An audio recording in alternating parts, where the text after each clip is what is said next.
to hear your prayers, someone who cares.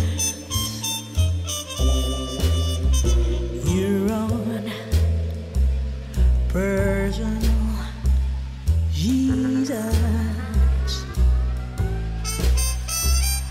Someone to hear your prayers, someone who's there. Feeling numb and you're all alone, flesh and bone by the telephone. Leave to the receiver, I'll make you believer.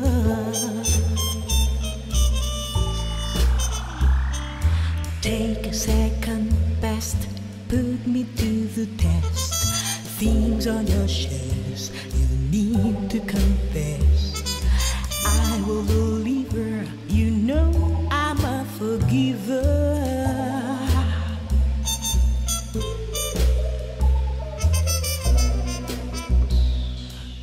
J'ai le plaisir d'ouvrir cette cérémonie. Et au vu de la longue et brillante carrière de Mireille Bastien et du nombre important d'invités présents, vous ne m'en voudrez pas si j'oublie certains d'entre vous dans la longue liste des personnalités qui me revient de saluer. C'est donc un honneur d'accueillir cette cérémonie de remise des insignes de chevalier dans l'Ordre national du mérite. Cérémonie qui met en lumière une Lilloise, Mireille Bastien, tant au regard de son parcours professionnel au sein de la fonction publique hospitalière que du fait de son engagement personnel au service des personnes vulnérables, en raison de leur avancée en âge ou de leur situation de handicap.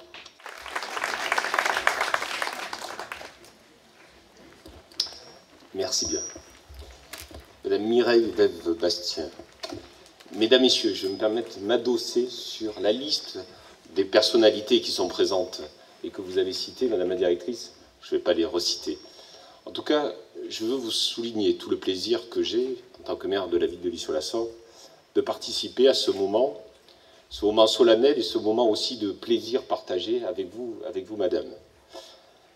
Madame Bastien, je la connais depuis de nombreuses années, mais depuis 2008, nous travaillons ensemble. Nous travaillons au foyer logement du Clos des Lavandes, et c'est un réel plaisir en tant que vice-présidente, à mes côtés, en tant que président, avec Monsieur Servigna et toute son équipe, que nous menons les projets certes ambitieux de l'EHPAD, mais la vie au quotidien aussi des résidents du foyer Claude des Lavandes.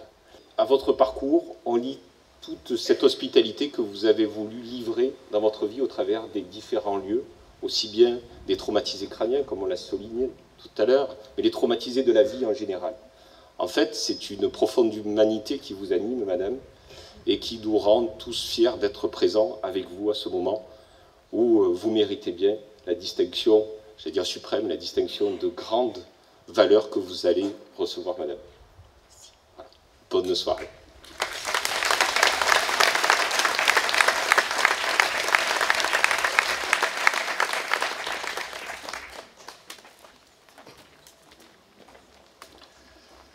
Monsieur le maire, mesdames les élus, mesdames et messieurs, chers collègues, chère Madame Bastien, c'est avec un très grand plaisir que j'ai reçu votre invitation. Je me suis dit, voilà Madame Bastien qui mérite bien, avec tout ce qu'elle a fait tout au long de sa carrière, cette distinction. Mais j'étais venu vraiment en toute amitié, simplement.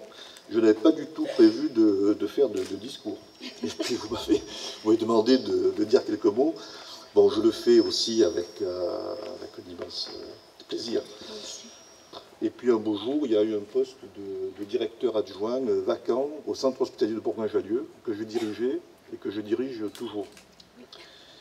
Et puis on s'est recontacté. Et effectivement, vous avez pris ce poste. Et j'avoue, je ne le regrette pas du tout. Vous avez fait un travail formidable.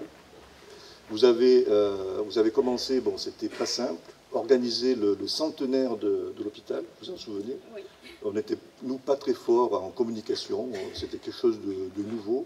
Vous avez organisé ça de main de maître. Et puis ensuite, il y a eu d'autres dossiers, notamment la création d'un CAMPS, d'un centre d'action médico-sociale précoce à Bourgoin-Jallieu, un CAMPS hospitalier, ce qui est assez rare. Et là aussi, Madame Bastien a montré toute sa compétence, tout son dynamisme, et je dirais ce qui vous caractérise, en fait, c'est aussi toute votre ténacité. Mais nous sommes là ce soir surtout pour honorer Mireille Bastien. S'il y a un mot qui me vient à l'esprit pour parler de Mireille Bastien, c'est le mot exemplaire. Pareil, grâce à ses mérites, elle a été inscrite sur la liste d'aptitude nationale pour être directeur d'hôpital et elle a été nommée directeur de 3e classe des hôpitaux à l'hôpital d'Avignon en 1986. De là, M. Gasquet, là où il est passé, il est là. Excusez-moi, je ne sais pas pourquoi, je vais chercher là-bas. M. Gasquet l'a dit, elle a muté à Bourgoin-Jallieu. Alors effectivement, Bourgoin-Jallieu, c'était un peu délicat parce que c'est vrai, il ne fait pas très chaud, c'est un peu loin, c'est une ville charmante certes, mais en fait ça n'a rien à voir avec sa Provence natale et ce qui nous entoure aujourd'hui. Mais, non pas obligation, mais choix oblige, elle est allée à Bourgoin-Jallieu, où elle a été nommée donc directeur de 2e classe en 1995, puis toujours à Bourgoin-Jallieu, enfin, couronnement de sa carrière, directeur de 1re classe des hôpitaux, inscrit sur la liste d'aptitude nationale, je tiens à préciser, 21e sur 127. Ce qui prouve aussi, non seulement le fait que c'est une bête à concours, mais qu'en plus, elle a des résultats qui sont tout à fait exceptionnels. Mireille Bastien est non seulement une travailleuse, mais c'est une travailleuse généreuse. Elle est généreuse pour tous ceux avec qui elle travaille, elle est généreuse avec, je dirais, l'ensemble de nos concitoyens. Moi, je suis extrêmement fier ce soir de pouvoir lui remettre cette distinction. Madame Bastien, au nom du président de la République, je remets les insignes de chevalier dans l'ordre national du mérite.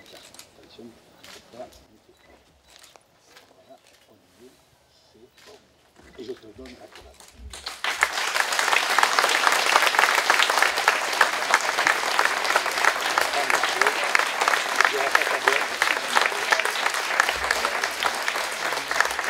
Je suis très touchée. Cette distinction qui m'honore honore également la fonction publique hospitalière à laquelle je suis profondément attachée. Elle honore aussi ma famille, mes amis présents ce soir. À cette occasion, j'ai souhaité adresser publiquement de nombreux remerciements pour lesquels je vous demande quelques minutes d'attention. Ça se passe là. La première personne à laquelle je pense aujourd'hui, c'est tout simplement mon père. Je lui dois ma carrière, mais également les valeurs qu'il m'a enseignées, comme la rigueur, la générosité et l'intégrité, valeurs essentielles pour évoluer dans le monde hospitalier.